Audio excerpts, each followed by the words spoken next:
दोस्तों SSC MTS and हवलदार भर्ती का जो है नया नोटिफिकेशन जारी कर दिया गया। अगर आप 10वीं पास हैं तो इस वैकेंसी के लिए आवेदन दे सकते हैं। आज से फॉर्म फिलअप स्टार्ट है, यानी 30 जून से आप फॉर्म को आवेदन करेंगे। 21 जुलाई तक आपके लिए मौका है फॉर्म भरने का। मिनिमम क्वालिफिकेशन 10वीं पास बोला गया। जी हाँ दोस्तों, इसमें दो तरह की वैकेंसी होती है, एक होती है एमटीएस और एक होती है हवलदार। हवलदार के लिए जो है आपको पीटी पीएसटी का भी एग्जाम होता है और रिटन एग्जाम तो होता ही होता है, लेकिन इनके लिए एक्स्ट्रा पीटी पीएसटी हो जाता है। तो हम जानेंगे इस भर्ती की संपूर्ण जानकारी। संपूर्ण जानकारी में क्या कवर होगा, तो जैसे कि इसमें age limit, minimum qualification, salary कितना मिलता है, कितने पोस्ट हैं, किस किस राज्य में कितनी वैकेंसी है, सिलेक्शन प्रोसेस, रिटन एग्जाम का जो पैटर्न है वो क्या रहेगा, सारा चीज हम ए टू जेड जो है आसान भाषा में आपको मैं समझाने वाला इस भर्ती के रिगार्डिंग। तो चलिए फ्रेंड्स जान लेते हैं इस भर्ती की संपूर्ण जानकारी के बारे में। और वीडियो को स्टार्ट करने से पहले फ्रेंड्स बताना चाहूंगा, अगर आप इस भर्ती की बेहतरीन तैयारी करना चाहते हैं तो आप जो है लाइव बैच ज्वाइन कर सकते हैं अड्डा 24/7 के द्वारा। आपके जानकारी के लिए बता दूं फ्रेंड्स, जो इसका पहला एग्जाम है, जो रिटन एग्जाम है, कंप्यूटर बेस्ड होता है, वो सितंबर 2023 में है। तो आपके पास जो है शानदार अपॉर्चुनिटी है अभी तैयारी करने के लिए। तो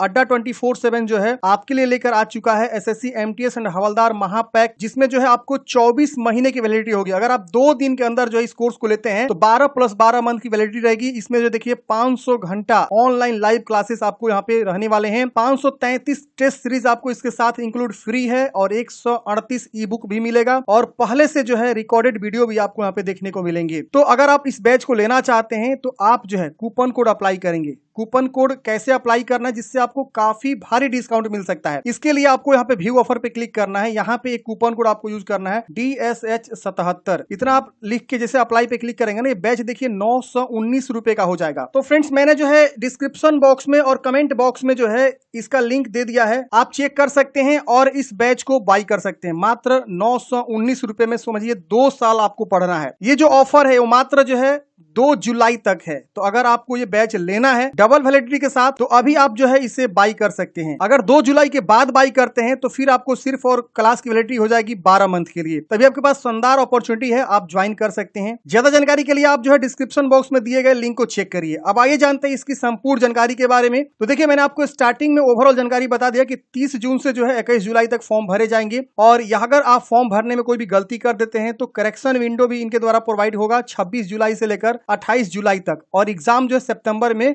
कंडक्ट करे जाएंगे। यहाँ पे जो पोस्ट है वो है एमटीएस की मल्टीटास्किंग की पोस्ट है, जिसको नॉन टेक्निकल बोला गया है स्टाफ। इसमें पे लेवल 1 की सैलरी आपको देखने को मिलेगी एज अ पर पे मैट्रिक्स 7th पे कमीशन के बेस पे, और सेंट्रल लेवल की वैकेंसी होती है। इसमें जो है ग्रुप सी टाइप की वैकेंसी जिसको बोला जाता है। अब इसमें बोला गया है कि कितनी वैकेंसीज है। वैकेंसीज की बात करें तो 1198 अप्रोक्स वैकेंसी है जो एमटीएस के पोस्ट पे है। जितने भी वेरियस डिपार्टमेंट है केंद्र लेवल की, उन सब में वैकेंसी रहती है, जैसे कि इनकम टैक्स हो गया या और जो भी होते हैं उसमें आपके जो वैकेंसी रहती है। इसकी वजह से हवलदार की वैकेंसी है, ये हवलदार की वैकेंसी किस में रहती है तो सीबीआईसी एंड सीबीएन में रहती है, जो कि 360 है। अभी हम आपको दिखाएंगे किस राज्य में कितने पोस्ट हैं, वो सारा चीज हम आपको आगे डिस्कस करेंगे। वीडियो को पूरा लास्ट तक देखते रहिए ताकि आपको सारी जानकारी समझ में आ सके। यहाँ पे डिसेबिलिटी के बारे में जानकारी बताई है। यहाँ पे नेशनलिटी बोला गया सिटीजनशिप, तो इंडियन सिटीजन है तो फॉर्म को आवेदन करेंगे। नेपाल के भी लोग फॉर्म को आवेदन दे सकते हैं, भूटान के लोग भी यहाँ पे फॉर्म को आवेदन दे सकते हैं। इसके बाद से बात करते हैं एज लिमिट। सबसे इंपॉर्टेंट बात है एज लिमिट। तो एज आपका जो काउंट होगा 1 अगस्त 2023 को काउंट करे जाएंगे। अगर आप इस वैकेंसी के लिए फॉर्म भरना चाहते हैं तो आपकी मिनिमम उम्र 18 वर्ष और मैक्सिमम उम्र 25 वर्ष है, तो फॉर्म को आवेदन दे सकते हैं। जिसमें डेट ऑफ बर्थ का भी रेंज दिया गया है 2 अगस्त 1998 एंड 1 अगस्त 2005, इन दोनों के बीच आपका डेट ऑफ बर्थ है तो आप फॉर्म को आवेदन दे सकते हैं। इसके बाद से यहाँ पे एक और डेट ऑफ बर्थ का रेंज दिया गया है 18 से 27 वर्ष। इसमें भी बोला गया है कि अगर आप जो है 2 अगस्त 1996 से लेकर 1 अगस्त 2005 के बीच आपका डेट ऑफ बर्थ है तो आप फॉर्म को आवेदन दे सकते हैं। अब यहाँ पे आप कंफ्यूज होंगे कि इसमें 2 जो है डेट ऑफ बर्थ का रेंज क्यों दिया है। देखिए ये जो वैकेंसी है, पहला ऊपर वाला जो वैकेंसी 18 से 25, ये जो है सीबीएन में है, सीबीएन देख रहे हैं ना, और दूसरा जो वैकेंसी है जिसमें 18 से 27 बोला गया है वो जो है आपका सीबीआईसी में है। यहाँ देखिए सीबीआईसी लिखा हुआ है, इन सीबीआईसी। तो दोनों अलग अलग जो है डिपार्टमेंट के अकॉर्डिंग इन्होंने जो है डेट ऑफ बर्थ का रेंज जो है दिया हुआ है। अब यहाँ पे अपर एज में भी छूट मिल जाएगा, जैसे कि एससी एसटी को 5 साल, ओबीसी को 3 साल, विकलांग अनरिजर्व है 10 साल, विकलांग ओबीसी है 13 साल और एससी एसटी विकलांग है तो 15 साल का आपको जो है अपर एज में छूट देखने को मिलेगा। और भी काफी ज्यादा लोगों को यहाँ पे छूट जो है अपर एज में देखने को मिलता है। अब बात आती है कि फॉर्म भरने के लिए आपको एसेंशियल क्वालिफिकेशन क्या है। तो 1 अगस्त 2023 तक अगर आपने जो है मैट्रिकुलेशन 10वीं क्लास क्वालिफाई किए हुए हैं किसी विषय से, किसी भी रिकॉग्नाइज बोर्ड से, तो आप फॉर्म को आवेदन दे सकते हैं। मिनिमम क्वालिफिकेशन है 10वीं पास, अगर आप 12वीं पास है तो दे सकते हैं, 11वीं में पढ़ रहे हैं तो भी दे सकते हैं, इसके वजह से ग्रेजुएशन कंप्लीट कर चुके हैं तो भी आप दे सकते हैं। बस आपका डेट ऑफ बर्थ का रेंज होना चाहिए। कैसे फॉर्म को भरना है तो इसके ऊपर मैंने जो है प्रॉपर वीडियो बना दिया है, वो वीडियो नहीं देखे तो देख लीजिएगा, आई बटन पे या डिस्क्रिप्शन बॉक्स में उसका भी मैं लिंक दे दूंगा, वो वीडियो आप जाके देख सकते हैं कि कैसे फॉर्म को भरना है। फॉर्म भरते समय पासपोर्ट साइज फोटोग्राफ आपको जेपीईजी फॉर्मेट में लगाना है, 20 से 50 के भी होना चाहिए। और यहाँ पे बोला गया कि आपका जो फोटोग्राफ होना चाहिए मोर देन 3 मंथ्स नहीं होना चाहिए, मतलब जो है 3 महीना से ज्यादा ओल्ड नहीं होना चाहिए। यहाँ पे ये जानकारी दिया गया है। फोटो के नीचे कोई भी डेट, कोई भी नाम वगैरह नहीं लिखना, यहाँ पे साफ साफ देखिए फोटोग्राफ का गाइडलाइंस जो है दे दिया गया है, आप यहाँ पे पढ़ सकते हैं। एप्लीकेशन फी की बात करें तो 100 रुपया जो है आपको एप्लीकेशन फी लगते हैं, जनरल को, ईडब्ल्यूएस को, ओबीसी को। बाकी एससी एसटी और जितने भी फीमेल कैंडिडेट्स हैं, वुमेन देखिए यहाँ पे वुमेन लिखा हुआ है, और विकलांग है तो उनको कोई भी एप्लीकेशन फी नहीं देना है फॉर्म भरने के लिए। बहुत ही शानदार वैकेंसी होती है फ्रेंड्स, अगर आप इस वैकेंसी के लिए एलिजिबल है तो फॉर्म आप जरूर भरिए। सैलरी भी अच्छी होती है और सेंट्रल लेवल की आपको जॉब मिल जाती है। जैसे इसका जॉब मिल जाता है उसके बाद आप जो है नेक्स्ट लेवल की अलग तैयारी कर सकते हैं, जैसे सीएचएसएल आता है इन द फ्यूचर में वैकेंसी। तो काफी सारे ऐसे बच्चे होते हैं जो एमटीएस की थोड़ा सा आसान उनको लगता है तो एसएससी एमटीएस निकाल के और जो है जॉब स्टार्ट कर देते हैं, और उसके वजह से सीएचएसएल का, सीजीएल का जो है तैयारी करना स्टार्ट कर देते हैं। तो ये आपके लिए शानदार अपॉर्चुनिटी होती है इस वैकेंसी के लिए, क्योंकि इसमें मात्र एक एग्जाम होता है, कोई टाइपिंग वगैरह नहीं होता है, कोई आपका जो है इसमें इंटरव्यू वगैरह नहीं होता है, सिर्फ एक एग्जाम दीजिए और आपका जो है यहाँ पे सिलेक्शन हो जाता है। कोई इसमें मेंस एग्जाम भी नहीं होता है, समझ रहे ना। तो इस तरह से डिस्क्रिप्टिव वगैरह कुछ भी नहीं होता है इसमें, मात्र एक रिटन एग्जाम देना है और आपका सिलेक्शन पक्का। इसके वजह से करेक्शन दिया गया है कि आप जो है 26 जुलाई से लेकर 28 जुलाई तक जो है करेक्शन कर सकते हैं, अगर आप कुछ भी जो है फॉर्म भरते समय गलती कर दिए तो। सेंटर ऑफ एग्जामिनेशन की बात करें तो यहाँ पे जो है ऑल ओवर इंडिया आप जहां रखना चाहते हैं वहां पे आप जो है एग्जाम सेंटर रख सकते हैं।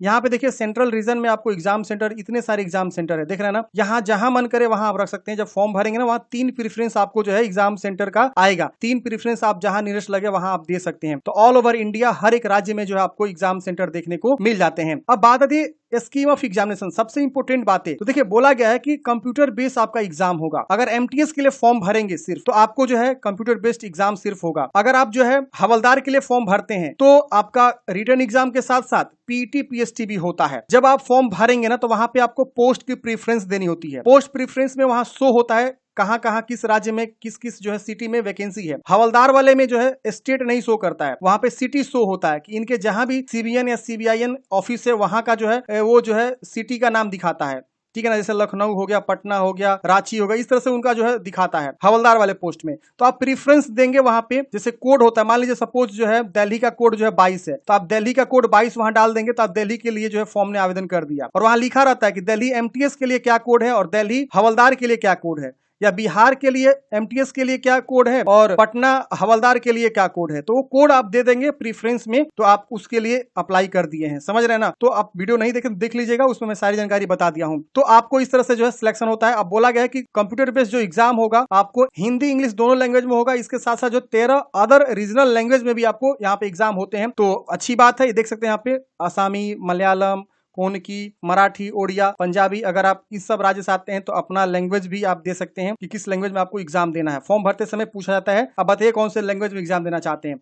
अब बात आती है कंप्यूटर बेस्ड एग्जाम का, जो है आपका जो है कौन से सब्जेक्ट से क्वेश्चन कितना रहते हैं और कितना ड्यूरेशन का जो है आपका यहाँ पे समय मिलता है सॉल्व करने के लिए। देखिए 2 सेशन में एग्जाम होते हैं, सेशन 1 और सेशन 2।